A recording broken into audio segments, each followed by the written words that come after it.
Witaj w Archiwum Historii Autorów. Zapraszamy Cię w podróż do świata nieograniczonej wyobraźni. To tu najwybitniejsi polscy twórcy, którymi opiekuje się ZAIKS, zdradzają tajemnice swojego warsztatu. W kameralnych rozmowach z dziennikarkami i dziennikarzami radiowej czwórki opowiadają o swojej artystycznej drodze, marzeniach i twórczości. Osobiste spotkania z autorami pozwolą Ci przenieść się do ich świata i dowiedzieć się czegoś nowego. Może również o sobie. Aha. Kłaniam się Państwu nisko i zapraszam na kolejną odsłonę cyklu AHA – Archiwum Historii Autorów. To niezwykłe wywiady, spotkania z polskimi artystami, z twórcami, którzy pokazują nam kulisy swojej pracy. Rozmawiamy o blaskach i cieniach bycia artystą, o tym, jak łączyć życie zawodowe pełne wyzwań i wspaniałych momentów z codziennością, również z życiem prywatnym. Dzisiaj muszę Państwu przyznać, że mam w sobie mnóstwo takich bardzo poruszających emocji, ponieważ naprzeciwko mnie siedzi człowiek, którego oczy widziały krajobrazy całego świata, rozmawiały z najwybitniejszymi twórcami sceny filmowej w Polsce i na świecie, ale sam przede wszystkim jest osobą niezwykle skromną, konkretną, z takim charakterystycznym uśmiechem w oku. Zobaczyliśmy go już, zanim włączyliśmy dzisiejsze kamery. Jest z nami scenograf filmowy i teatralny, laureat bardzo wielu filmowych nagród, przede wszystkim zdaniem niektórych tej najważniejszej, ale dzisiaj porozmawiamy o tym, czy dla niego ona również jest tą najważniejszą, a więc Oscara. Pan Alan Starski jest bohaterem cyklu AHA dzisiaj. Strasznie się stresuję tym spotkaniem z Panem, Dzień naprawdę. Dzień dobry, witam Pana serdecznie. Bardzo mi miło. Dla porządku dodam, ja nazywam się Justyna Dżwik-Kluga, jestem dziennikarką radiowej czwórki, dyrektorką tej anteny. Tak się składa, że w cyklu AHA pozwalamy sobie pytać Państwa, my dziennikarze właśnie radiowej czwórki i medium kierowanego szczególnie do młodych odbiorców, o Państwa doświadczenie i obserwacje świata. Dobrze powiedziałam, że te oczy widziały cały świat filmowy, teatralny. No, w każdym razie dużo z tego świata. A to piękny świat, czy nie? Znaczy w ogóle dla mnie świat jest piękny, także im więcej się z tego świata zobaczy, tym lepiej. Oczywiście, że dobrze spotykać ciekawych ludzi, w moim wypadku ciekawych twórców, fajnych, nie wiem, aktorów, dobrych dramaturgów, to wszystko jest związane z tym zawodem, także, a tu akurat mi się udało, wydaje mi się. Dobry dramaturg, dobry film, o tym za chwilę, ale muszę Państwu też opowiedzieć, że spotykamy się kilka tygodni dosłownie, bardzo krótko po wręczeniu Panu kolejnej nagrody Polskiej Nagrody Filmowej Orzeł 2025 za całokształt twórczości. Ja z dużym wzruszeniem słuchałam tego, co Pan mówił, odbierając tę nagrodę. Mówił Pan, że brakuje w gronie reżyserów, którzy się pojawili na ekranie, kiedy Pan odbierał nagrodę, pojawiły się komentarze, pozdrowienia od wybitnych twórców, Agnieszka Holland, Roman Polański, Steven Spielberg. Powiedział Pan, że brakuje tam Andrzeja Wajdy, że Pan się z nim przyjaźnił, że byli Panowie blisko. Jak się można w tej trudnej branży przyjaźnić? Można się przyjaźnić i mnie się wydaje, że to jest taka przyjaźń filmowa też, ponieważ ta przyjaźń, wydaje mi się, przekładała się na naszą pracę, na to, że mogliśmy pracować bliżej z sobą, bardziej się rozumieć. Andrzej miał taki cudowny talent wydobywania z ludzi, wydaje mi się, to co najlepsze, animowania ich do wysiłku, do proponowania dobrych pomysłów, do tego, żeby ta praca była owocna. Równocześnie umiał fascynować swoją wiedzą i plastyczną, i filmową. Uwielbiałem zawsze rozmowy o filmach, ponieważ obydwoje nie tylko, że pracowaliśmy razem, ale lubiliśmy oglądać filmy i dzieliliśmy się swoimi wrażeniami. Andrzej opowiadał fantastycznie filmy. Czasem prowadziło to do tego, że już później projekcja filmu trochę mnie rozczarowywała.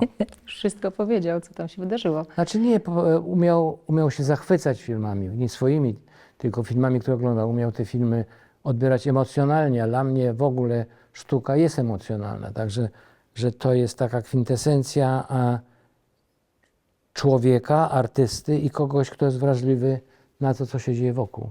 Obcowanie z ludźmi sztuki też jest emocjonalne, to od razu mogę Panu powiedzieć. A pamięta Pan ten pierwszy telefon, pierwsze spotkanie z Andrzejem Wajdą, jak się Panowie poznali i zaczęli razem Pamiętam pracować? fantastycznie. Pamiętam, ponieważ on mi proponował współpracę w filmie Ziemia obiecana.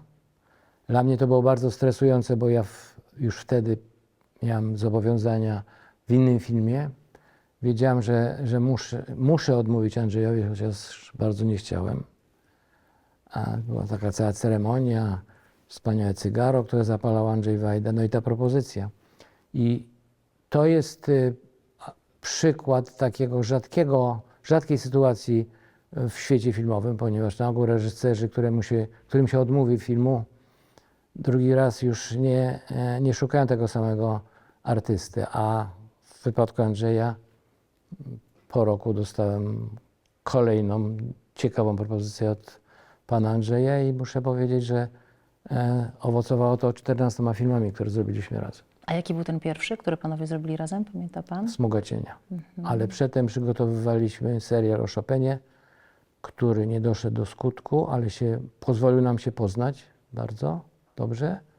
A później była dokumentacja dosyć egzotyczna na te czasy do Smugi cienia, no bo byliśmy w Bangkoku, Singapurze, później jeździliśmy w Bułgarii po różnych zakątkach, ponieważ w Bułgarii zbudowałem dekorację Bangkoku. No to był taki właśnie film, który był dosyć dużym wyzwaniem, znaczy bardzo dużym wyzwaniem scenograficznym, ale też pozwolił nam się lepiej poznać, lepiej z sobą pogadać, bardziej tak powiedziałbym blisko, ponieważ później jednak to jest tak, ten pierwszy okres jest i dosyć stresujący w współpracy z każdym reżyserem, ale to jest taki moment, kiedy możemy się poznać i artystycznie, i poznać się jako ludzie, jakie mamy temperamenty, czy reżyserowi odpowiada mój sposób widzenia świata. To jest takie właśnie przybliżanie się, bym powiedział, bo później się zaczyna po prostu ciężka praca. A dlaczego to jest stresujące? Bo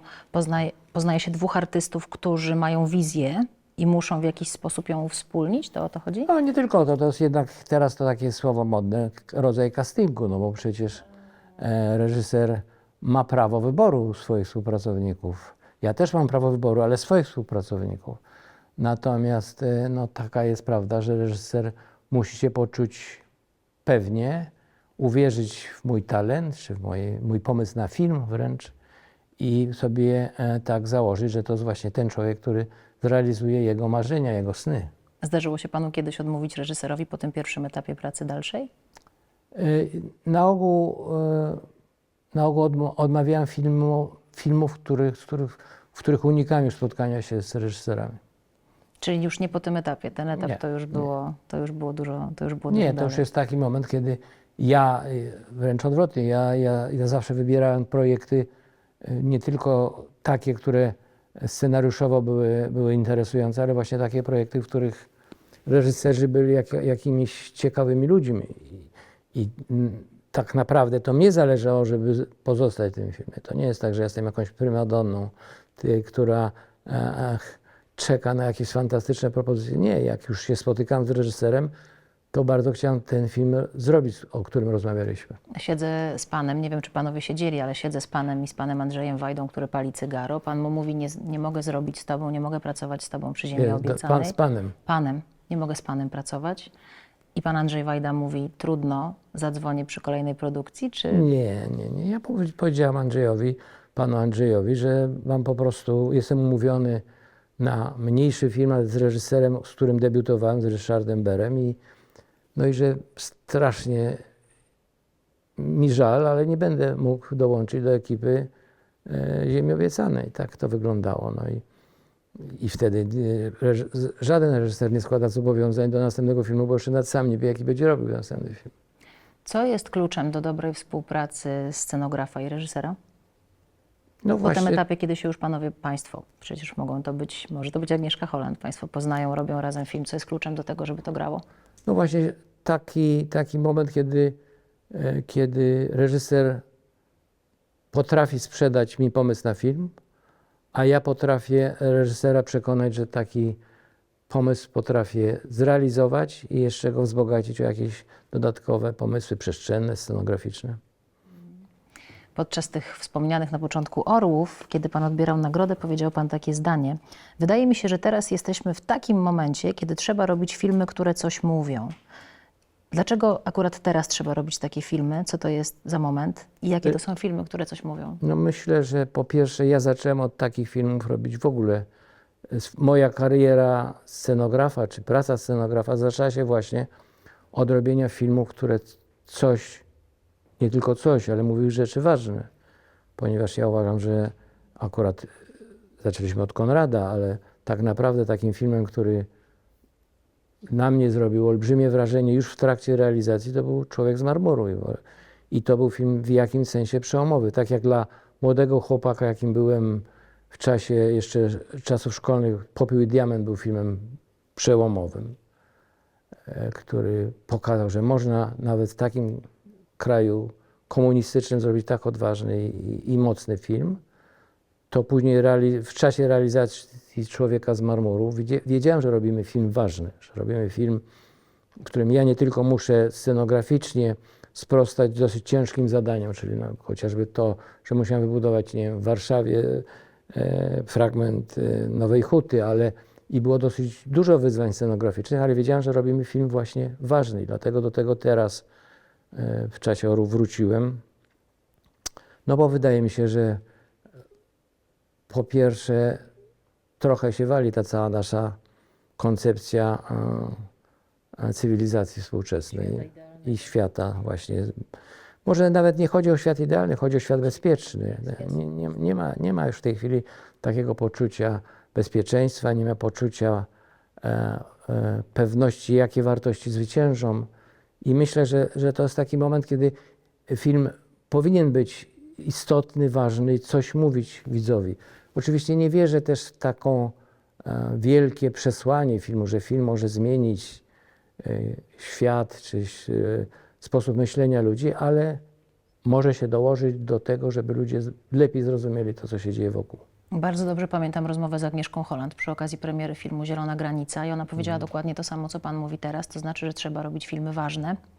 I zastanawiam się, czy to jest kwestia taka pokoleniowa, trochę państwo też razem pracowali, czy każdy wielki twórca filmowy mówi o tym, żeby właśnie robić filmy ważne, czy dzisiaj tego trochę nie brakuje, kiedy pan patrzy na to, co się tworzy w polskiej Ja tylko powiem kinematografii? tak, Agnieszka ma dużo mocniejszy Troszkę tak. instynkt społecznika. Mocno. Ona naprawdę potrafi walczyć o różne sprawy, poza też swoją działalnością filmową. Ja staram się zrobić najlepszą, jaką mogę scenografię, ale staram się wybierać reżyserów, którzy coś chcą powiedzieć. A ten mój apel był zwrócony do młodych reżyserów, bo wydaje mi się, że w tej chwili, w dobie takich, no jednak komercji, która panuje na platformach, w dobie nadprodukcji seriali w jakimś sensie, ważne jest, żeby się troszkę skupić i pomyśleć, co warto robić. Myślę, że ten element nadprodukcji to taki ogólny trend. Wszystkiego jest za dużo. Być może właśnie i Tak, filmów i wszystkiego jest seriali za też dużo. jest za dużo. Ja miałem też takie momenty, kiedy ja bardzo byłem zaangażowany w jakieś produkcje, zresztą poza Polską, które zostały odrzucone przez właśnie platformy, ponieważ te filmy nie rokowały takich od razu w tych fokusowych badaniach, jak właściwej ilości widzów, były za mało komercyjne. Miałem takie nadzarzuty kiedyś, zresztą bardzo dawno temu miałem taki zarzut od producentów amerykańskich, że ty robisz art movies, a nie robisz action movies. Myślę, tylko tak zabrnęliśmy taką ścieżkę, w którą ja nie za bardzo chciałbym wchodzić głęboko, ponieważ ja jednak z jednej strony powiedziałem to, co powiedziałem i tak uważam, czyli te filmy ważne, ale też uważam, że powinny powstać filmy, które widz chce widzieć. Rozrywkowy. Bo nie rozumiem, filmy, które są na tyle dobrze zrobione, na tyle zaciekawią widza, że na nie pójdzie i je obejrzy. Bo nawet najważniejsze tematy w filmie poruszone, najmocniejsze jakieś oświadczenia polityczne, które nie przyciągną widza do kina, nie mają żadnego znaczenia. Połączenie tego jednego z drugim jest dosyć trudne. No ale panu się to udało przez lata pracy. Zastanawiam się, jakie były początki tego. Ja nie lubię tego określenia udało się, bo to jest takie, jakby to się stało samo. A to jest przecież efekt pracy wieloletniej, zaangażowania, obecności na wielu planach filmowych. Pan powiedział w jednym z wywiadów, zresztą teraz pan powiedział o tym, że lubiliście z Andrzejem Wajdą oglądać filmy. Zawsze, to akurat wywiad w Archiwum Historii Mówionej Muzeum Powstania Warszawskiego. Zawsze lubiłem oglądać filmy, ale nie wiedziałem, że będę robić filmy. Kiedy pan się o tym dowiedział? No to jest dosyć przewrotne, co powiedziałem, ponieważ Ja się urodziłem w domu filmowym, także Mocno, za chwilę tam zapukamy do tego domu. urodziłem się w domu scenarzysty, mojego ojca Ludwika. Uwielbiałem czytać scenariusze. Nie zawsze właściwie głównie nie pozwalał mi ojciec czytać tych scenariuszy, które leżały na biurku.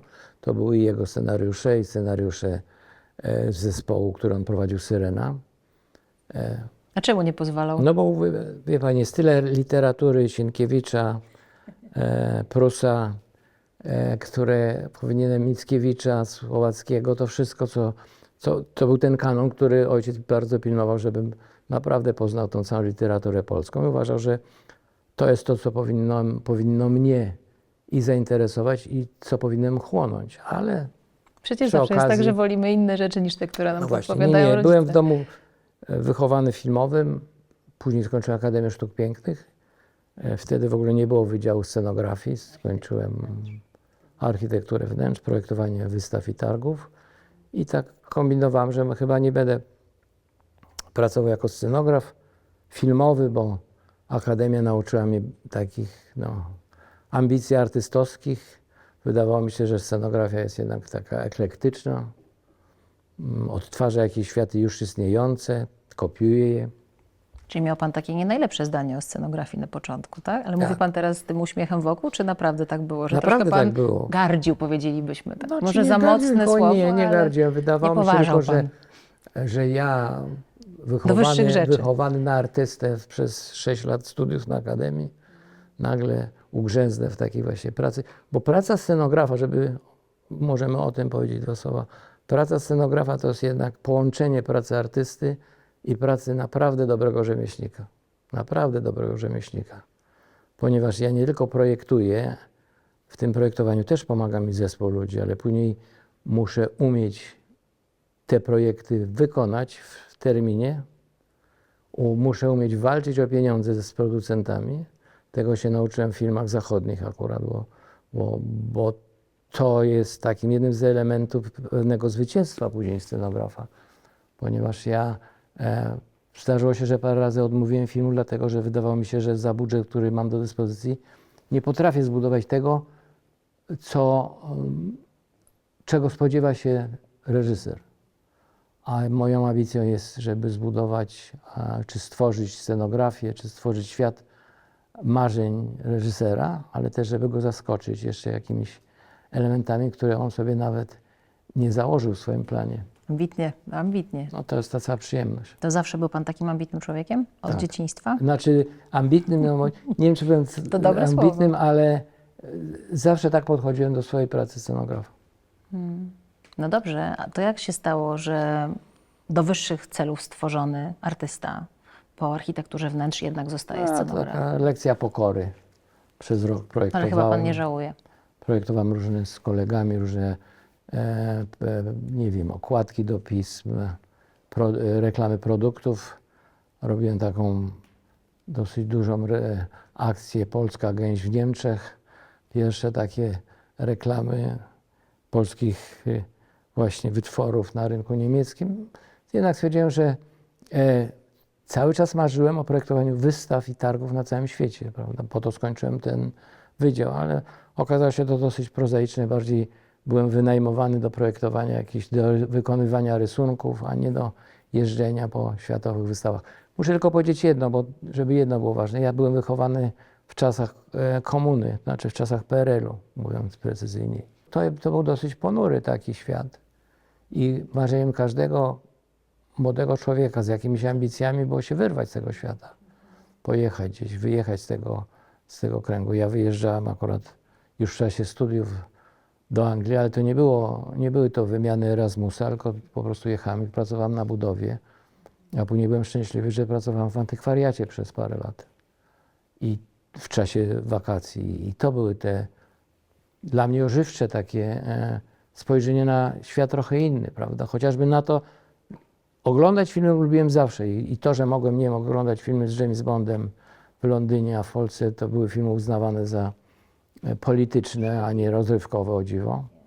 I nie mogłem ich obejrzeć w Polsce. To już było jakimś otwarciem na świat. Mówił pan o tym, że tworząc Smugę cienia Stworzył Pan Bangkok w Bułgarii. Myślę, że w tamtych czasach, kiedy chyba nie wchodziło się do sklepu i nie kupowało się wszystkiego od tak, nie było to łatwe zadanie.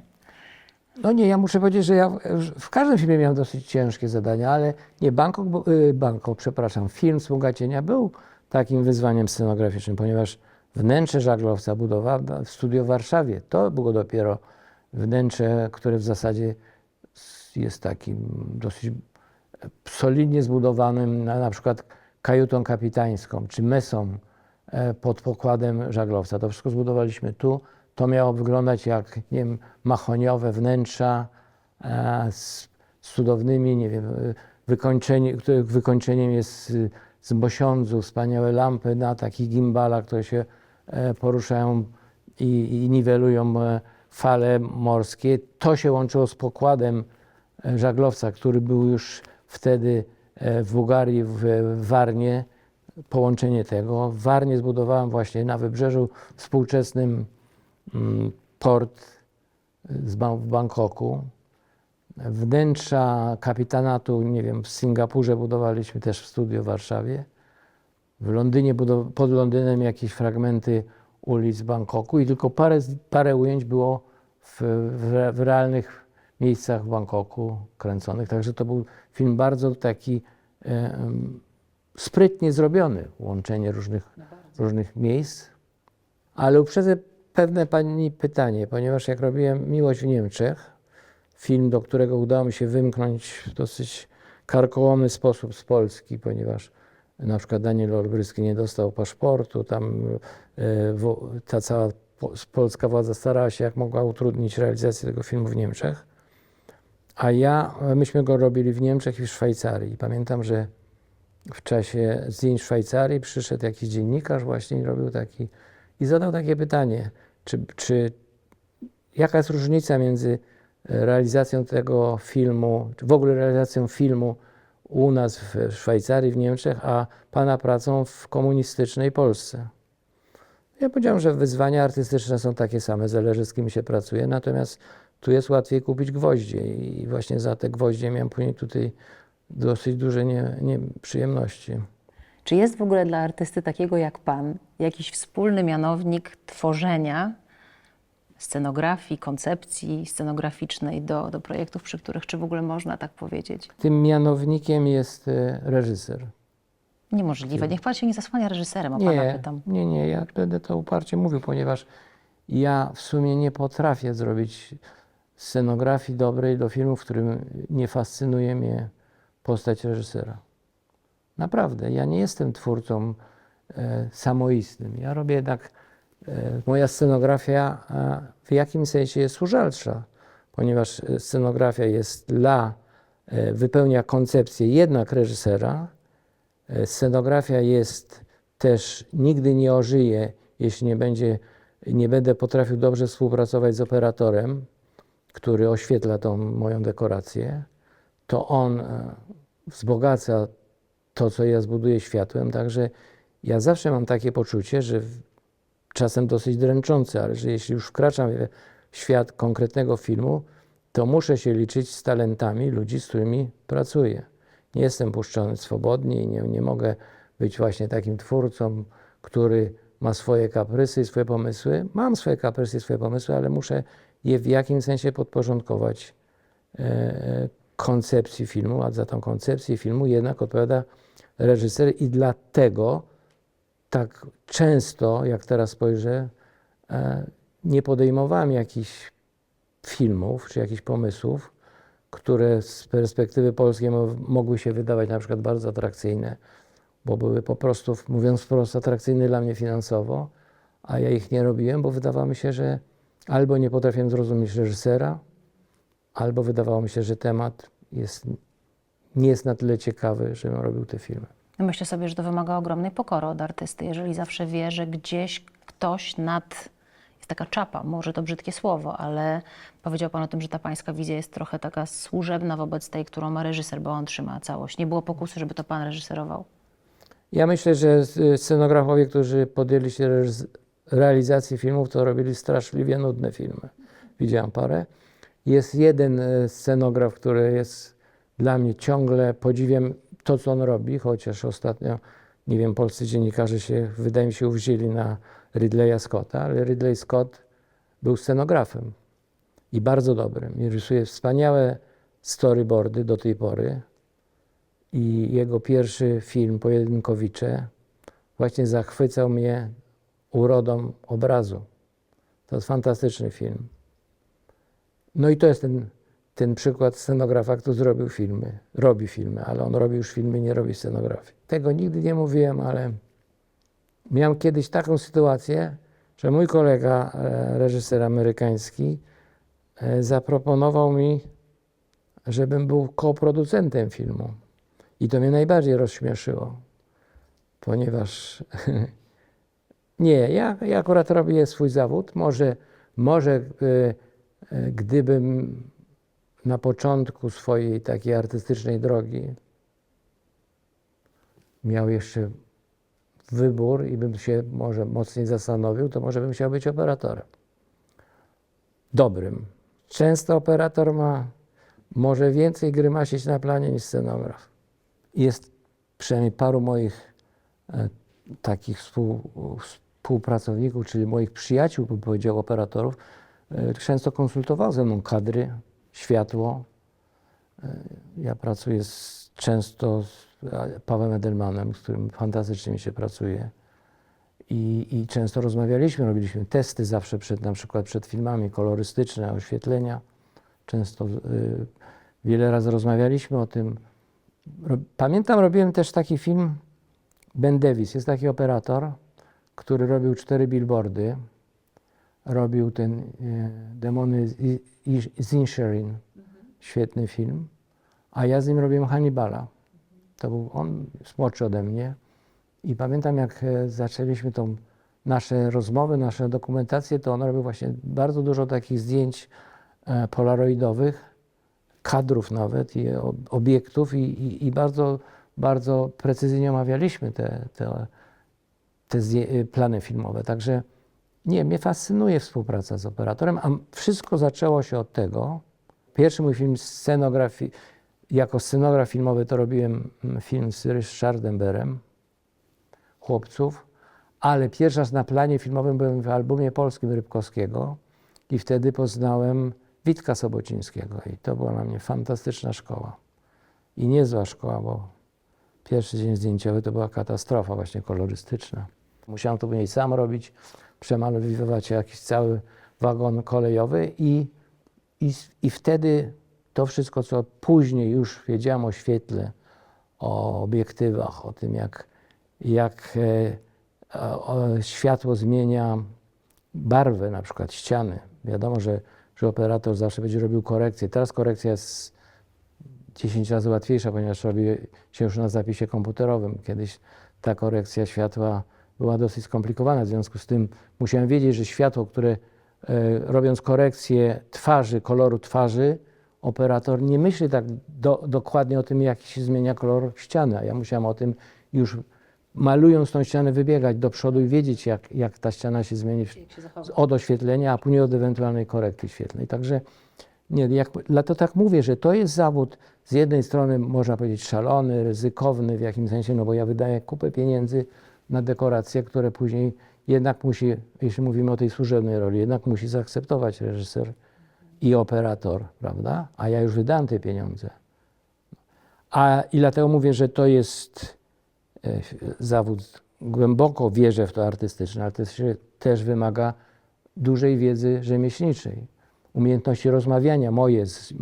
Ja muszę wiedzieć, jak rozmawiać z kreślarzami, którzy rozszerzają te moje projekty, prawda, robią rysunki techniczne, rysunki w 3D. Później muszę umieć rozmawiać ze stolarnią, ze sztukatornią, z cieślami, którzy budują dekoracje w plenerze.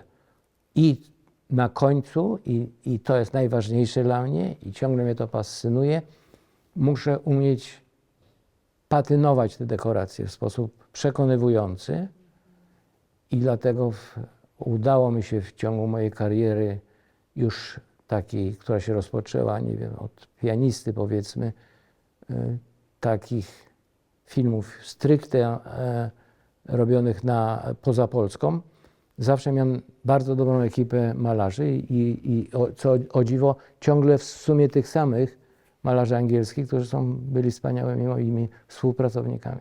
A do tego jeszcze, jak już mówimy o tym zawodzie, to jest wiedza historyczna, prawda? Nie znaczy, że akurat tutaj dosyć się całe moje studia na Akademii bardzo się przydały, no ponieważ miałem historię sztuki, czyli dosyć swobodnie się zacząłem poruszać w różnych okresach historycznych, ale przecież wiadomo, że każdy film interpretuje ten okres historyczny. Jasne, jasne. W związku z tym ja muszę się przygotować do filmu i znając temperament reżysera, założenia filmu, znaleźć w tym, powiedzmy, przegrodzie, w tej ramie historycznej takie elementy, które chcemy podkręcić, które chcemy pokazać mocniej, które chcemy przerysować i muszę mieć równocześnie świadomość, że na ile mogę, powiedzmy, nakłamać, mówiąc w cudzysłowie, prawda? A na coś nie mogę się zgodzić, ponieważ to wykracza poza to, co wiemy o danym kraju, o danym okresie historii, o świetle, które jest w tym czasie używane. Przecież właśnie to, co mówię o operatorach, przecież zupełnie inaczej się oświetla, bo tak, to trochę zaczyna się wykład, no bo jest światło praktyczne, które jest w kadrze i światło dopełniające, prawda? I teraz te światło dopełniające musi współgrać ze światłem praktycznym. Jeśli stoi na stole świeca, no to musi być te światło dopełniające. Też myśleć o tych kierunka padania światła na twarz aktora, zgodnie z tym, co widzimy na planie.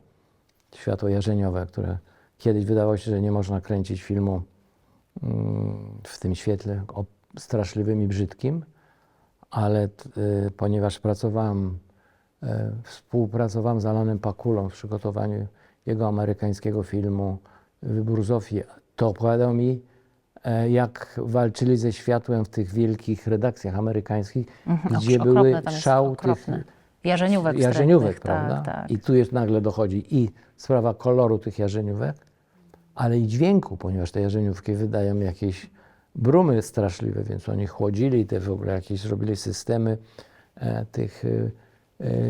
żeby wychłodzić te wszystkie źródła światła, żeby one były ciche i tak dalej. Więc jak mówię, tu się nakłada wiele rzeczy.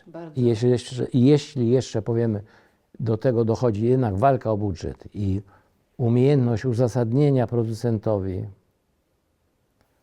dlaczego chce wydać takie pieniądze, a nie inne, czy to będzie widoczne na ekranie. To jest sztuka tego zawodu. Ale ja sobie tutaj trzymam pod dłońmi taką datę, do której się teraz na chwilę przeniesiemy w takim statku podróży w czasie. 1 stycznia 1943 roku. Świetna data urodzin, 1 stycznia. Taka okrągła. Ale nie w Warszawie wojennej. No nie powiedziałam, że miejsce. Powiedziałam tylko, że data. Ojciec Ludwik Starski, scenarzysta, pisarz, autor tekstów piosenek absolutnie kultowych. Mama tancerka, Maria Bargielska. I teraz wędrujemy lata dalej, kiedy pan już podejmuje tę drogę artystyczną. I pan tak rozmawia z rodzicami o tym, że pan tym artystą będzie, że pan będzie tworzył. Oni byli dumni, oni byli zadowoleni. Ojciec tak z panem rozmawiał, jak pan teraz mi opowiada, z takim zaangażowaniem, jakby to był wykład, ale fascynujący absolutnie. Rozmawialiście tak o sztuce, czy nie było tej przestrzeni? Nie, on mnie katował, żebym nie robił błędów ortograficznych. Później czytał moje wypracowania z polskiego. No i był dosyć surowym sędzią. Ja natomiast robiłem rysunki. To akurat od dziecka uwielbiałem robić rysunki. Rysowałem wojnę, rysowałem jakieś, nie wiem, czołgi jadące, hitlerowców, którzy giną od bombardowań armii jakiejś zachodniej i tak dalej, i tak dalej. Także ja nie nożyłem jednak w swoim świecie też jakimś, stworzyłem sobie swój świat. Bo często to mówiłem i powtórzę, że no przecież ja na początku to byłem zafascynowany, nie wiem, parowozami, pociągami i takimi jakimiś mechanicznymi rzeczami, a nie filmami. Dopiero pamiętam swój pierwszy film, czyli Królownę Śnieżkę i 7 krasnoludków. Strasznie płakałem na tym filmie i przeżywałem. Mama z kolei ciągnęła mnie na wszystkie kolejne opery, które się pojawiały, bo była przecież fanką opery, dlatego później miałem taki lekki no, no powiedzmy, Niechęć? mały entuzjazm, niechęć do chodzenia, do Umiarkowane zaangażowanie w zaangażowanie, operę. ponieważ oglądałem wszystkie opery i niewiele z nich rozumiałem na początku. Nie, to się wszystko tak, ta miłość kina to właściwie, znaczy jedno, co mogę, rzeczywiście zawdzięczam temu, że w domu że były filmy, że przychodzili ludzie kina, że rozmawiali. Przecież to był taki okres powojenny, takiej traumy, było dużo spotkań towarzyskich, było jakieś picie, nie wiem, wódki w domu, rozmowy i te rozmowy były wśród naprawdę twórców filmowych. I to była rzeczywiście dla mnie fascynująca lekcja normalności w jakimś sensie, ponieważ w szkole była no, niezła szkoła takiej komunistycznej doktryny, prawda, którą nam wbijali w głowę dosyć pracowicie nauczyciele, a w domu był zupełnie inny świat. Jak już siedzimy w tym ZX-ie, no to te Jaką pan ma wyjazdy, tutaj przypinkę piękną, ja ją przypiąłem, widzę. żeby tak Jest uhonorować przypinka ten za nasz X-u. wywiad. Jak już rozmawiamy tu w tym budynku, to jednak te moje wyjazdy z rodzicami do Zakopanego, do domu ZX-u czy do Sopotu, to była kontynuacja tego świata, którego nie widziałem poza domem. Później widziałem właśnie na tych swoich wakacjach rodzinnych.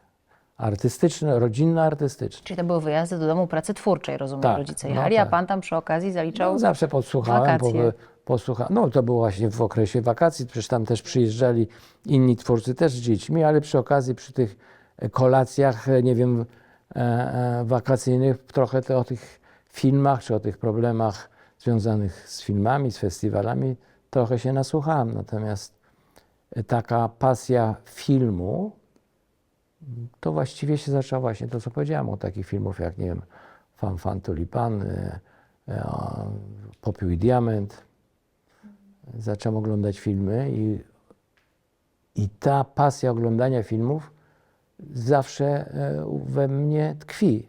Nie chodzi o to, że ona nie ma nic wspólnego z moją pracą. Ona ma dużo wspólnego z moją pracą. Natomiast oglądanie filmów to jest to jest taka przyjemność, która jest niezależna od mojej pracy. No ale jest pan w stanie oglądać filmy z przyjemnością, a tam ta no, niedopasowana ta scena, te kolory nie. Nie, to jest tak, albo oglądam dobre filmy, kupuję je w całości, albo oglądam filmy, bo chcę poznać reżysera, z którym będę pracował, bo chcę poznać okres, w którym będę robił i wtedy rzeczywiście patrzę dosyć dokładnie na to, co się scenografowi udało i na to, co scenografowi się nie udało. Ale nie przymierzam tego świata dookoła do tego, że to bym użył w filmie, nie, muszę wejść w film, muszę się tym filmem zainteresować i wtedy rzeczywiście inaczej powiem, okres, kiedy robię film, czyli od momentu, nie wiem, pierwszej rozmowy z reżyserem, pierwszego czytania scenariusza do końca filmu, żyję rzeczywiście światem tego konkretnego filmu. I wtedy rzeczywiście patrzę na świat przez jakby ramkę filmową. Nawet ten świat otaczający, bo rzeczywiście wtedy mogę coś z tego świata, który widzę, wprowadzić do filmu, który realizuję. Ale w takich okresach, kiedy nie robię filmu, to żyję normalnym światem. Powiedział pan o tym, że kiedy pan żyje danym filmem, jest pan w procesie robienia filmu, to patrzy pan na świat przez ramkę filmową właśnie tej produkcji. Jak się patrzyło na świat przez ramkę filmu Panny z Wilka? Kocham ten film. No to piękny film. W tym filmie złożyło się wszystko, co jest piękne w filmie, w kinie, ponieważ tak, po pierwsze ten dwór, który był zupełnie inny od dworów wtedy, które oglądaliśmy w Polsce, już taka była okres takiego dorobkiewiczostwa, ludzie robili takie wnętrza dworkowe, białe, z szablami na ścianie i jakimiś wspaniałymi sztychami wiszącymi i to nie był ten świat, który ja chciałem pokazać. Znalazłem bardzo skromny dom, który zmieniłem w dwór. Pomalowałem ściany na bardzo ciemny kolor, co było trochę sprzeczne właśnie z tą koncepcją dworu, ale co było po pierwsze zgodne z tym, jak malowano te wnętrza w latach 30., wtedy, kiedy nasza historia się dzieje. Po drugie było zgodne też z pomysłem operatorskim. Operatorzy jednak lubią ciemne ściany, bo wtedy łatwo się oświetla i twarze aktorów i te światła, które mijają tą twarz, nie robią jakichś rozświetleń niepotrzebnych na ścianach. A film był bardzo trudny do realizacji, ponieważ robiliśmy ten film na jesieni, a miała być tam piękna na jesieni, robiliśmy ten film w czasie deszczowej jesieni, a ten film miał być robiony w czasie pięknej jesieni, słonecznej i nostalgicznej. Edward Kosiński zrobił wspaniałe zdjęcia. Moja żona, tu pochwalę się, że jest kostiumografem i zrobiła wspaniałe Wszystko się tam składa w tej produkcji. kostiumy, pamiętam. Bo zrobiłem później z Andrzejem jeszcze parę trudniejszych i większych filmów. Przecież Dan był naprawdę niesamowitym wyzwaniem. A tak jak teraz patrzę na to, co Andrzej mówił o scenografii mojej, to zawsze wracał do Panien z Wilka. Ja się staram zrobić dobrze scenografię. I nawet w najbardziej dramatycznych, kiedy kręciliśmy najbardziej dramatyczne sceny i widziałem często, jakie emocje te sceny wyzwalały w Romanie Polańskim, to ja musiałem podchodzić do tego na chłodno i patrzeć, czy w jakimś miejscu nie widać źle spatynowanego kawałku muru, czy gdzieś coś jest dobrze pomalowane, czy jakiś rekwizyt jest właściwy do tego w tym momencie. Także ja na planie filmowym myślę o tej scenografii i jej bronię i staram się ją zrobić jak najlepiej mogę. A oczywiście, jeśli z tej mojej pracy, z pracy całej ekipy wychodzi taki film jak Lista Schindlera, czy taki film jak Pianista, no to jestem bardzo, bardzo szczęśliwy. No często jest tak, że nam w snach wychodzą różne rzeczy, które gdzieś tam odkładamy na bok w codzienności. Panu się śniły scenografie? Może niekoniecznie do tych filmów, ale w ogóle do innych? Tak, niestety tak. No czemu niestety? No bo często to jest męczące. No, ciągle wracają jakieś sytuacje. Jak sen zawsze jest bardziej, ta rzeczywistość jest dramatyczna bardziej często niż w życiu, ale nie, śniły mi się różne momenty. Praca na planie czy praca właściwie przed przygotowanie scenografii do dużego filmu to jest 6, często 7 miesięcy. To, co już wcześniej mówiłem, to jest wydawanie gigantycznych pieniędzy, często w bardzo krótkim czasie. I szczególnie w tych filmach zachodnich ja za te pieniądze konkretnie odpowiadam. To ja je wydaję i ta scenografia musi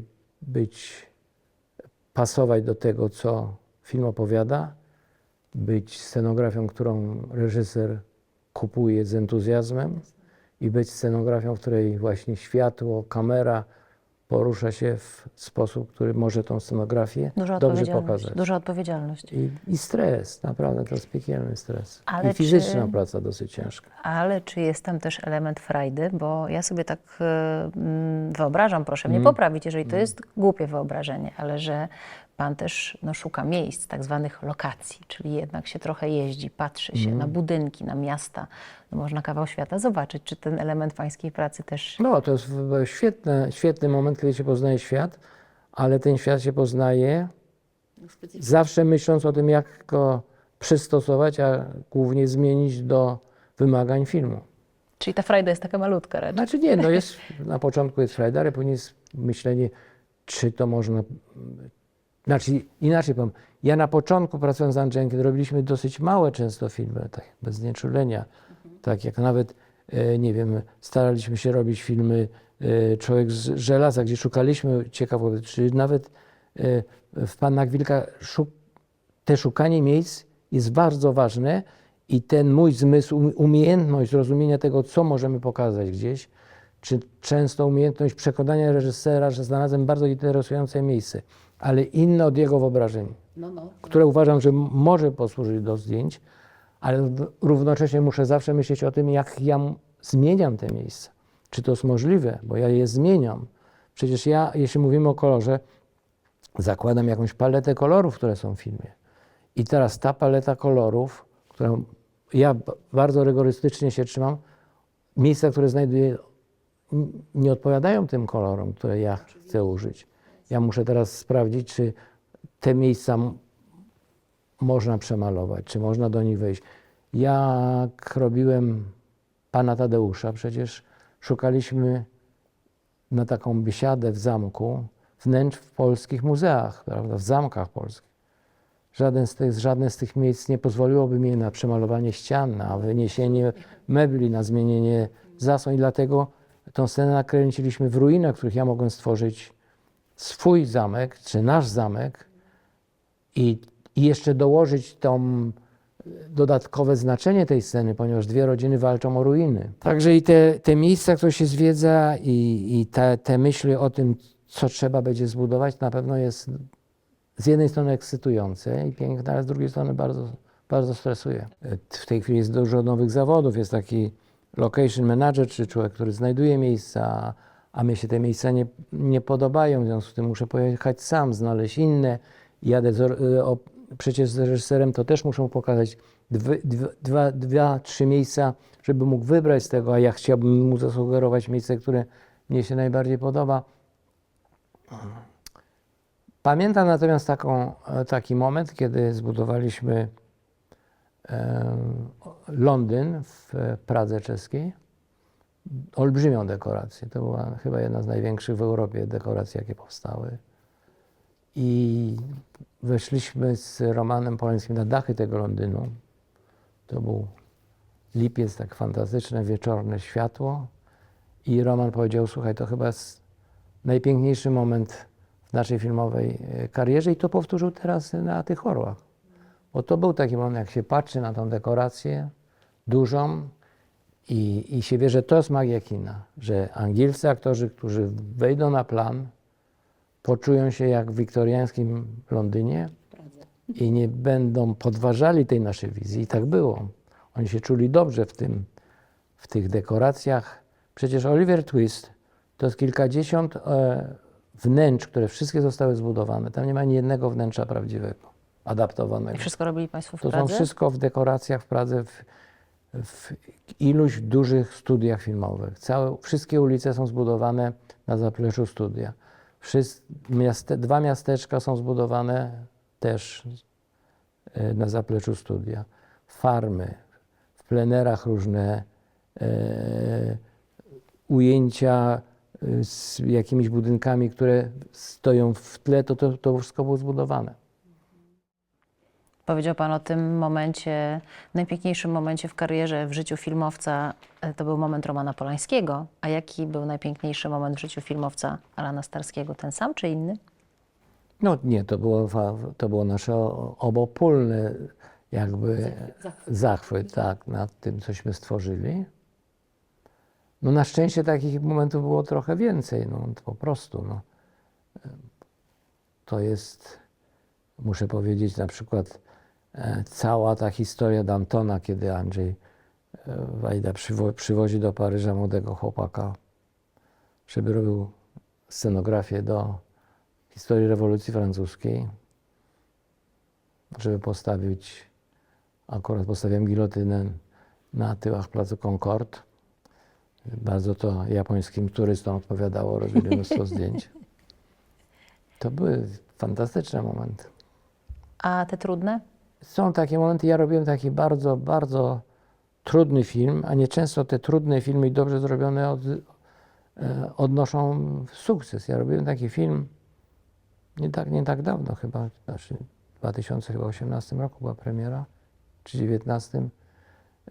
The Cut, to jest po polsku się nazywa Cięcie. To jest film, jest taki znany reżyser tureckiego pochodzenia Fatih Akin w Niemczech, który robił na ogół współczesne filmy i podjął się takiego dosyć trudnego tematu, czyli Holokaustu Armeńczyków po I wojnie światowej.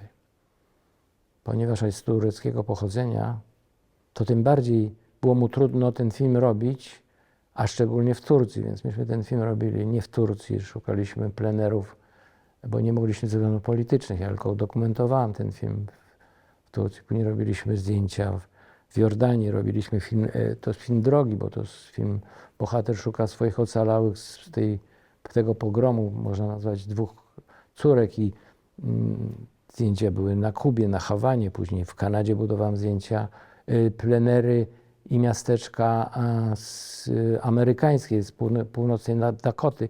I w tym filmie była jedna taka sytuacja, kiedy mieliśmy na pustyni w Jordanii, budowaliśmy obóz powiedziałbym, głodu, ludzi zgromadzonych, którzy umierali z głodu w środku takiej bezbrzeżnej pustyni.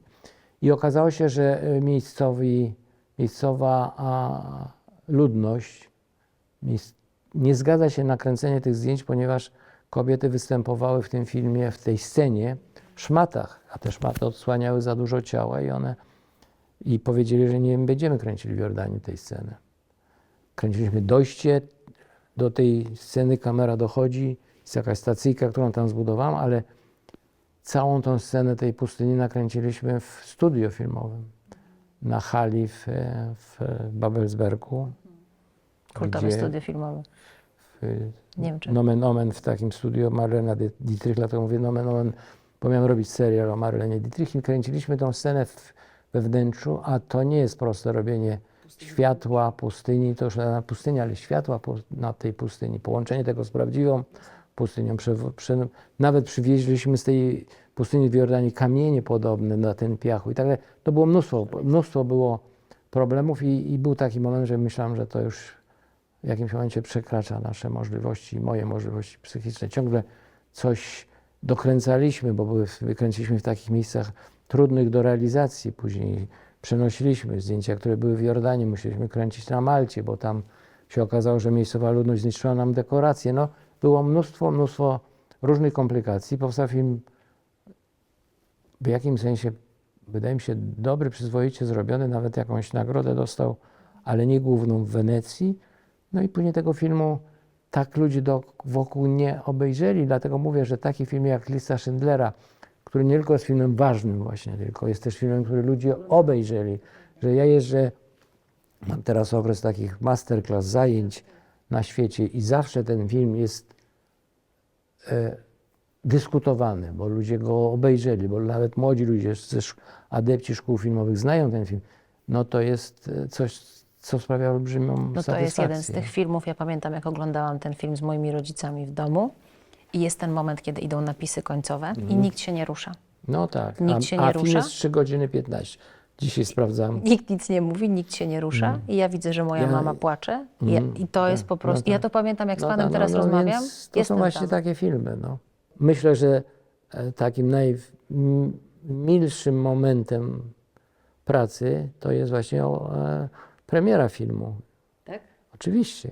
Tylko jeśli się zakłada, że w filmie się pracuje na przykład rok, a później premiera trwa 3 godziny plus bankiet godzinę, to jest wszystko, to trochę się tak to nie równoważy. Ale Trochę szybko.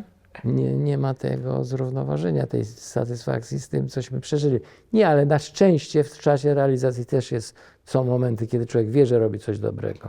W postprodukcji jest pan obecny już później, kiedy jest montaż, kiedy jest ta praca. I czy to jest tak, że jak pan widzi film na premierze, to jest jakiś element zaskoczenia też tego, jak pańska praca wygląda w finale? Niestety tu poruszyła pani taki dosyć bolesny temat. Przepraszam, niecelowo. Znaczy nie o to chodzi. Bolesny dlatego, że moja praca w zasadzie się kończy z momentem ostatniego dnia zdjęciowego. Jeszcze muszę się tam rozliczyć budżetowo. Ale teraz, kiedy ta postprodukcja jest coraz bardziej, w tej postprodukcji powstają dorysówki komputerowe, bo uzupełnienie obrazu, które też ja muszę zaprojektować, to ja zawsze o to walczę, ale rzadko mi się to udaje, bo uważam, że powinien być scenograf w tym momencie postprodukcyjnym. I to mi się właśnie udało w filmie Fatiego. Wtedy byłem w Monachium, w Monachium chyba, czy w Hamburgu, już nie pamiętam. Siedziałem w dużym studio postprodukcyjnym z operatorem i tą postprodukcję kontrolowaliśmy wspólnie. Ale na przykład teraz jest nowa kopia zrobiona pianisty, bardzo pięknie. I miałem tą satysfakcję i tą przyjemność, że Paweł Edelman i ludzie, którzy tą postprodukcję robili, zaprosili mnie na projekcję i tam moje uwagi też były uwzględnione. Dla mnie to jest bardzo ważne, bo wydaje mi się, że często ta postprodukcja trochę może zepsuć to, co ja robię. Bo tak my mówimy właśnie ciągle o reżyserze, operatorze, ale trochę powiedziałem, ale wydaje mi się, że jest ważne, moi współpracownicy, to jest szalenie ważne, żeby to była ekipa ludzi zdolnych też zaangażowanych, takich, którym równie mocno jak mnie zależy na tym, żeby film powstał dobry. A jest pan wymagającym szefem swojej ekipy, która pracuje Jestem bardzo, na efekt? ale myślę, że też jestem takim szefem, który stara się zrozumieć problemy swojej ekipy. Kiedyś nawet była taka sytuacja, że usłyszałem taki zarzut, że ja od mojej ekipy, że o wszystkim decyduję sam i że za mało zostawiam im pola popisu, i to przyjęłem i starałem się bardziej wsłuchiwać w pomysły moich współpracowników, tak jak ja się wsłuchuję w pomysły właśnie reżysera, operatora.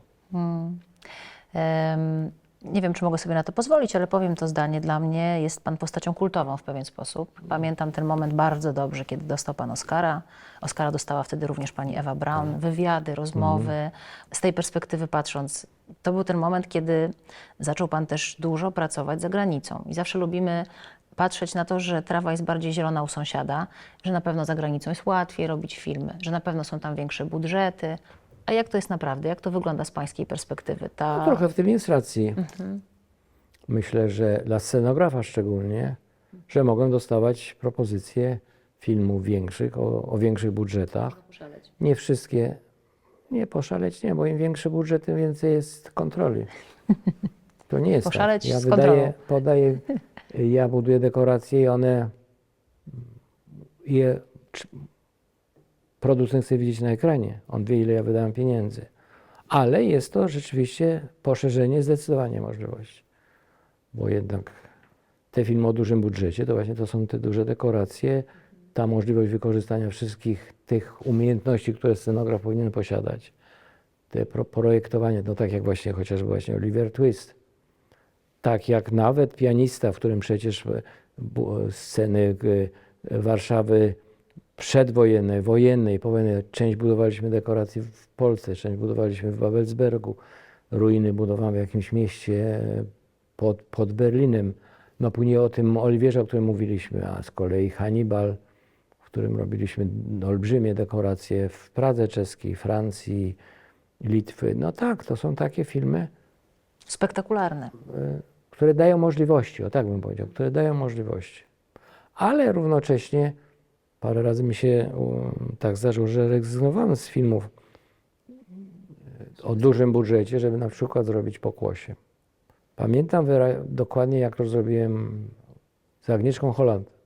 Robiłem przecież dla mnie fantastyczna na przykład Europa, ale później wspaniałe doświadczenia, jak robiłem z Agnieszką Plac Waszyngtona, prawda?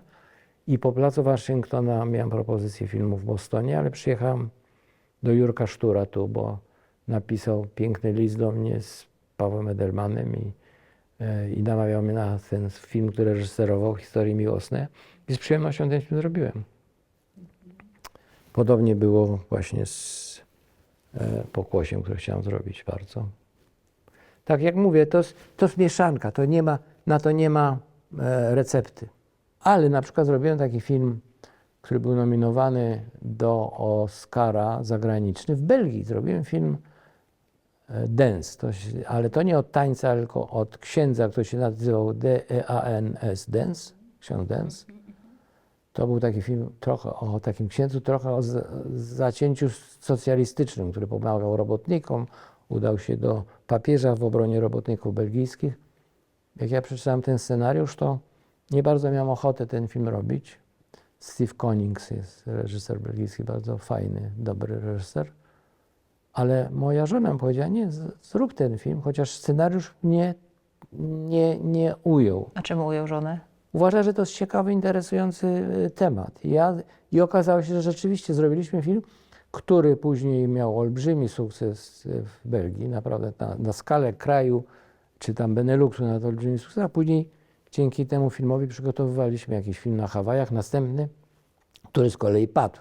No tak to bywa czasem, że filmy ciekawe padają, tak jak jeszcze parę lat temu miałem zrobić film według Hemingwaya w pięknej noweli Za rzekę w cień drzew. Mieliśmy ten film robić o Wenecji, to jest dla scenografa akurat jedno z piękniejszych przygód, robienie filmu o Wenecji jesiennej w 1947 roku o miłości podstarzałego pułkownika, czyli Hemingwaya w zasadzie, jakiejś kontessy weneckiej. I my bardzo przygotowywaliśmy ten film bardzo uparcie. Był bardzo dobry reżyser, Campbell, był bardzo dobry operator. Peter Brosnan miał grać Hemingwaya, wszystko wyglądało świetnie, no i film padł. No tak bywa. Niektórych filmów się odmawia, niektóre filmy bardzo chcę robić, tak jak chciałem bardzo robić Pompeję. To był film z Romanem i wydawało nam się, że to dopiero będzie popisem, prawda, naszym. No trochę ugrzęźliśmy w jakichś finansowych problemach i film nie powstał. Myślę sobie o filmie Pokłosie. Powiedział pan, że zrezygnował pan z intratnej propozycji wysokobudżetowej, bo chciał pan zrobić ten film. To są takie filmy, które po obejrzeniu się odchorowuje. Ja pamiętam, odkładałam obejrzenie tego filmu. Zastanawiam się, czy też się odchorowuje praca na planie takiego filmu. Nie, ja muszę powiedzieć, że to był film robiony. Pasikowski jest bardzo sprawnym reżyserem, który wie, co chce. Robiliśmy ten film bardzo sprawnie, bardzo w sumie intensywnie i szybko. I w zasadzie bez jakiejś, no tam oczywiście ta scena tych macew wśród pola żyta, to nie jest takie proste właśnie gdzieś zrobić, to znaleźć takie miejsce, nie stratować, a uzyskać ten efekt z zarośniętych macew w polu zboża. Nie, ale zrobiliśmy ten film sprawnie i dobrze. I muszę powiedzieć, że nie, ja tylko byłem autentycznie zaskoczony tym nieprawdopodobną falą hejtu, z którym się... Nie spodziewał się pan tego? Nie, absolutnie nie. Ja uważam, że to naprawdę, to nie jest film, który obraża jakikolwiek naród. To jest film, który pokazuje kawałek naszej trudnej historii, ale nie pokazuje tego w jakiś sposób ani prześmiewczy, ani w sposób Tak, to prawda. Maciek Sztur też złośliwy. dostał I straszną dlatego wtedy taką... nie rozumiałem tego wszystkiego, naprawdę. To, co się stało, te ataki na Maćka Sztura, to wszystko, nie rozumiem tego do dziś. Myślę sobie, że dzisiaj się mówi o tym, że komentarz nie świadczy o komentowanym, tylko o tym, który komentuje. Być może ta fala hejtu to jest dowód na to, jak czasy się zmieniły, czy jak odbiorcy czy odbiorczynie Ale się mnie zmienili. się wydawało, że to już były takie czasy, kiedy Można było. takie filmy powinno się robić i nie powinno wzbudzać takich złych emocji. Byłam z panem wszędzie, gdzie pan nas teraz zabrał. Byłam na tych Hawajach nawet przez chwilę. Tak sobie wyobraziłam, ależ to musi być wspaniałe w tej pracy. Jest pan artystą totalnym. Malarskość pańskiego opisu, ale też rzemiosło, które się tutaj pojawia. Zastanawiam się, czy bycie artystą totalnym jest łatwe w codzienności, w zwykłym życiu. Czy można się wyłączyć i płacić rachunki, kota nakarmić, czy jednak cały czas gdzieś w tej głowie No nie, sztuka ja żyje? na szczęście jeżdżę na łyżwach do tej pory. Naprawdę jeździ pan na łyżwach? Naprawdę i wydaje mi się, że zupełnie nieźle. Kiedyś nadgrałem krótkofokę, ja także lubię ten sport i muszę powiedzieć, że w momencie, kiedy na ten lód wychodzę, to nie myślę o filmach. No trzeba się trochę zregenerować. Zresztą ja nie goniłem za filmami. Ja muszę powiedzieć naprawdę, jak państwo że uzbierało się tego No raczej. sporo, ale miałem zawsze jakieś takie Zawsze pan przerwy. zarobiony, ale chyba krótkie. Nie było często tak, że kończyłem jakiś duży film i zanim zacząłem następny, to jeszcze dużo się w tym życiu mogło zdarzyć pozafilmowego. No my też nie znamy pańskiego trybu pracy, to jest inny tryb niż premiera. My jako widzowie znamy tryb premier. Pan pracuje, tak jak pan mówił, wiele miesięcy przed Ja premierą. myślę, że ekipy filmowe nawet nie znają. Te, które przychodzą już na plan zdjęciowy, nie orientują się, jak dużo pracy musi być włożone w to, żeby ta scenografia była przekonywująca, prawdziwa, jak dużo trzeba projektować, jak dużo pracy trzeba włożyć w to, żeby te dekoracje wyglądały realistycznie, żeby nawet, nie wiem, rozrobiłem kiedyś mały film science fiction, żeby ta rzeczywistość była, żeby tą rzeczywistość widz kupował, żeby się czuł swobodnie. Widz nie widzi tak dokładnie tego, co się dzieje dookoła. Widz podąża normalnie za aktorem, prawda?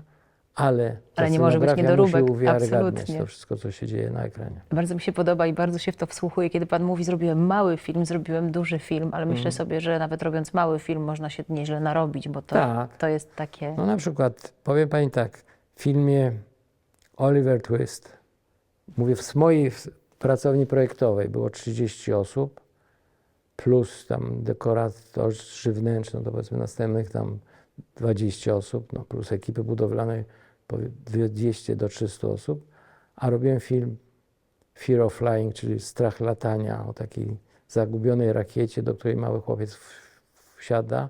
To był film robiony dla niemieckiej telewizji. W tym filmie byłem w scenografii ja i moja taka jedna asystentka. I w tym filmie zrobiłem wszystkie dekoracje, narysowałem wszystkie projekty sam. Więc mówię, można się wyżyć i tu, i tu. No właśnie. Zaczynaliśmy od tej nagrody, jednej z wielu, od Orła za całokształt twórczości. Zastanawiam się, czym dla Pana są nagrody. Czy one są taką, no właśnie, miłą nagrodą, takim docenieniem Pańskiej ogromnej pracy, o której rozmawiamy od dłuższego czasu? Czy może one są przypomnieniem o trudzie, który był na planie, czy one są przyjemnością? Nie, one są tak, znaczy zależy jaka to jest nagroda. Na przykład ta nagroda to jest taki moment, kiedy rzeczywiście mogę sobie spojrzeć w przeszłość, prawda? Bo ja zawsze uważam, że te wszystkie, czy nagrody, czy nawet następne propozycje filmowe, to jest wynik czegoś, co się działo poprzednio. Bo wrócę na przykład do listy Schindlera. Wielu ludzi patrzy na tą Oscara szczególnie, może nawet nie na realizację filmu, a na Oscara jako jakąś taką przygodę Kopciuszka, który nagle wpadł w ten świat hollywoodzki, złapał tą nagrodę i ma już Oscara. Ale przecież po to, żeby Steven Spielberg zaproponował mi robienie listy Schindlera, to coś musiał wiedzieć o tym, co ja robiłem przedtem, prawda, z kim robiłem. Także to że dałem sobie radę z listą Schindlera, to chociażby już nie tylko to, że pracowałem z Andrzejem Wajdą, co było szalenie ważne, ale to, że dostałem nominację za ucieczkę z Sobiboru, ucieczkę z Sobiboru, była nominacja do Emmy dla mnie. Także to wszystko, każda następna przygoda, czy każde następne docenienie mnie wynika z czegoś poprzedniego. I jak teraz dostaję nagrodę życia, no to myślę, że ta nagroda jest też za to, co nie tylko robiłem, ale też dostałem jakieś inne nagrody. I muszę powiedzieć, że to jest zabawne, ale ja te nagrody, może dlatego, że jestem dużo starszy teraz, bardziej przeżywałem teraz emocjonalnie, niż na przykład moją nagrodę Cezara, którą dostałem we Francji. Scenograf polski dostaje nagrodę za scenografię we francuskim filmie. On nie był do końca francuski, prawda? Ale współpracowali. Ja dostałem Cezara i do tej pory, nawet 3 dni temu o tym rozmawiałem z żoną, do tej pory, jak patrzę na to teraz, to myślę, dlaczego ja nie pojechałem odebrać tej nagrody? Ja wtedy robiłem film w Pradze czeskiej. Wydawało mi się, że nawet to pojechanie na tą sobotę, niedzielę. Nie pojechał Pan odebrać Cezara? Nie. Pojechała moja koleżanka, kostiumografka, Jasne. Ania Szepard. Odebrała tego Oscara za mnie i przywiozła mi go do pracowni. Ja teraz mówię, dlaczego trzeba było jechać, trzeba było korzystać z tego. A Pan wtedy był w pracy. W pracy, był pan wydawało mi się, że zajęty ta praca pracą. jest ważniejsza niż jechanie i odbieranie jakiejś nagrody. Pytałam o receptę na przyjaźń w tej trudnej branży, ale też chciałabym Pana zapytać o receptę, jak to się robi, żeby nie odbiła woda sodowa. Bo tak doskonale się z Panem rozmawia, a trzeba przyznać, że nie ze wszystkimi ludźmi, którzy mają takie sukcesy na koncie, łatwo jest porozmawiać. Czy to jest kwestia charakteru? Nie wiem właśnie. Nie wiem. Ja muszę Pani powiedzieć jedno. Może to wynika trochę z tego, że no tak jak na początku powiedzieliśmy, ja mam naprawdę przez te lata dużo znajomych z tego świata show biznesu, prawda? I nie tylko polskiego, Właśnie ale chciałam światowego. powiedzieć, że również międzynarodowych. I zawsze miałam trudność w nawiązaniu dobrego kontaktu z ludźmi, którym odbiła właśnie ta woda sodowa. Zawsze oni mnie denerwowali, traciłem cierpliwość i nie potrafiłem się dostosować do pewnych manier, które panują. Zawsze cenię pewną naturalność. Nie pewną, bo takie niedobre słowo, teraz się takie dodaje się jakieś słowa niepotrzebne. Naturalność ludzi i myślę, że oczywiście, że są momenty takie wzniosłe, kiedy ja podziwiam aktorów za ich fantastyczne role, ale jak już usiądziemy, żeby z sobą porozmawiać, to chciałbym, żebyśmy rozmawiali normalnie, bez tego zadęcia. A jak przychodzą do Pana młodzi na tych masterclassach i nie tylko, i pytają, co nam pan radzi? Bo tak to się dzisiaj robi filmy w ogóle, a za chwilę to nas AI zastąpi, co to będzie i co pan im radzi? Znaczy oni przychodzą przede wszystkim i mówią, no tak, ale panie Alanie, pan to miał, albo Alanie, fajnie, bo pan robił filmy dużo budżetowe, prawda? I panu było łatwiej, teraz jest problem z filmami.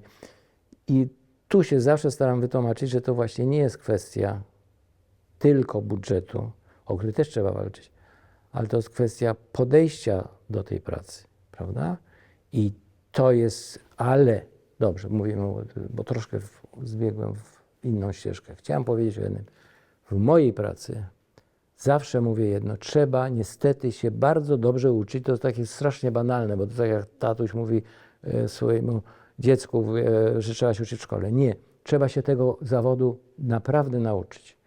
Bo jest taka ścieżka w filmie dosyć często wykorzystywana, że od, nie wiem, człowieka, który podaje kawę na planie, można dojść do pozycji producenta. Może do pozycji producenta można dojść, ale do pozycji dobrego scenografa bez nauki projektowania, bez umiejętności projektowania przestrzeni, bez umiejętności wrażliwości malarskiej, którą można tylko właśnie gdzieś wykształcić na studiach, bez tego wszystkiego, co z taką szkołą, a później jazdą wolną, prawda? Najpierw trzeba tą szkołę odrobić. A jeszcze jak powiemy o tej AI, to jest bardzo śmieszne, ale ja byłem ostatnio zaproszony gdzieś na jakiś panel w Łodzi, była jakaś bardzo konferencja poświęcona sztucznej inteligencji. I tam w kinie dosyć, właśnie? Czy... Nie, Czy w ogóle, nie, ogólnie? w ogóle właśnie. Jasne. No to było to dosyć karkołomne, wydawało mi się, bo to było dwudniowe panele dyskusyjne i zostałem zaproszony właśnie jako człowiek kina, żebym powiedział o sztucznej inteligencji. Wszyscy się troszkę bali, czy jakby ja jestem w stanie się w to wpasować, w tą bardzo naukową i poważną dyskusję. I myślę, że to trzeba po prostu zrozumieć, co nam grozi w tej sztucznej inteligencji. I te zagrożenia, które dostrzegamy, nie wiem, wokół siebie, tak samo zagrażają filmowi.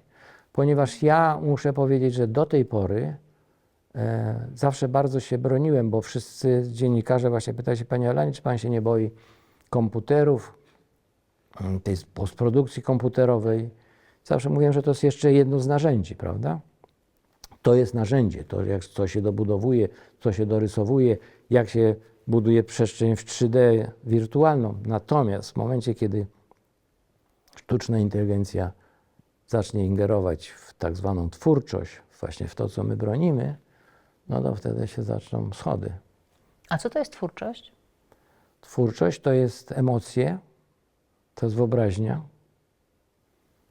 to jest pewna odwaga artystyczna. Jak tak pan mówi, to sobie myślę, że twórczość to jest człowiek. To człowiek ze wszystkim, co potrafi właśnie pokazać innym. Bo to jest dopiero twórczość, to jest to, co sprzedajemy na zewnątrz. To na koniec, gdyby tak sobie tutaj wszedł do nas 20-letni Alan Starski, to poza tym, że powiedziałby pan mu, jedź, odbierz tego Cezara, to co by pan mu jeszcze powiedział? No już powiedziałem to. Walcz, ucz się i kochaj to, co robisz. To był zaszczyt Dziękuję. spędzić z panem ten czas. Nawet nie wiem, jak długi.